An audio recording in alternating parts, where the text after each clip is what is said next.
Hi అండి, welcome to our channel Nagalakshmi talks. నేను ఈరోజు ఉల్లిపాయ బోండా చేశాను. చూడండి, చాలా బాగా వచ్చినాయి. వీడియో స్కిప్ చేయకుండా చూడండి చివరి వరకు. ప్లీజ్ సబ్స్క్రైబ్ చేయండి, లైక్ చేయండి, షేర్ చేయండి. అదిగోండి, అల్లపు చట్నీతో ఉల్లిపాయ బోండా సూపర్ టేస్ట్ ఉంటాయండి. పిల్లలు ఇష్టంగా తింటారు, పెద్దవాళ్ళు కూడా తినచ్చు. చాలా బాగా టేస్ట్గా ఉన్నాయండి.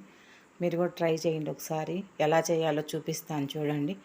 ముందుగా ఒక 2 ఉల్లిగడ్డలు తీసుకొని సన్నగా తరుక్కోవాలి. బాగా సన్నగా, అది అట్లా పొడవుగా సన్నగా తరిగి, తర్వాత 2 పచ్చిమిర్చి వేసుకోవాలి. తర్వాత అల్లం వెల్లుల్లి తొక్కేసానండి. కొంచెం అట్లా కచ్చాపచ్చాగా తొక్కేస్తే సరిపోద్ది. కొంచెం జీలకర్ర, తర్వాత కరివేపాకు, కొత్తిమీర వేసాను. అన్నీ వేసి బాగా కలుపుకొని, ఒక కప్పు, చిన్న కప్పు శనగపిండి సరిపోతుంది. ఎక్కువ ఉల్లిపాయలే ఎక్కువ ఉండాలండి. అదిగోండి, ఒక చిన్న కప్పు శనగపిండి వేసాను.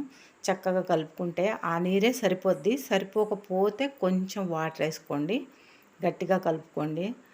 అదిగోండి, కొంచెం సోడా ఉప్పు వేసాను, సరిపడినంత సాల్ట్ వేసాను. అస్సలు మామూలుగా లేదండి టేస్ట్. మీరు కూడా ట్రై చేయండి, సూపర్ టేస్ట్ ఉంది. టేస్ట్ వచ్చినాయి. అది బాగా బోల్ కూడా వచ్చినాయండి. అసలు అట్లా బోండాలు వేసి లోపల ఉడకదనుకుంటాం కానీ కాదు, బాగా ఉడికింది కూడా చక్కగా లోపల కూడా. అదిగోండి, ఆయిల్ రెడీగా పెట్టుకున్నాను. అదిగోండి, ఉల్లిపాయ బోండా వేస్తున్నాను చూడండి. చాలా బాగా వచ్చినాయండి. బాగా కలర్ వచ్చేదాకా వేయించుకోండి. బాగా వేగితేనే బాగుంటుంది టేస్ట్. అదిగోండి, చక్కగా వేసుకొని ఈవినింగ్ స్నాక్స్ పిల్లలకి బాగా తింటారు చక్కగా. పకోడీ గట్టిగా ఉంటాయి అనుకోవద్దండి, గట్టి పకోడీ లాగా, అది గట్టి బోండా లాగా ఉంటుంది అనుకోవద్దు. చాలా మెత్తగా ఉన్నాయి బోండా, చాలా బాగున్నాయండి. మీరు కూడా ట్రై చేయండి. ఆయిల్ కూడా పీల్చలేదు అసలు. అది రెడీ అయిపోయినాయి, చక్కగా వచ్చినాయి చూడండి ఉల్లిపాయ బోండా. మీరు కూడా ట్రై చేయండి. ఓకేనండి.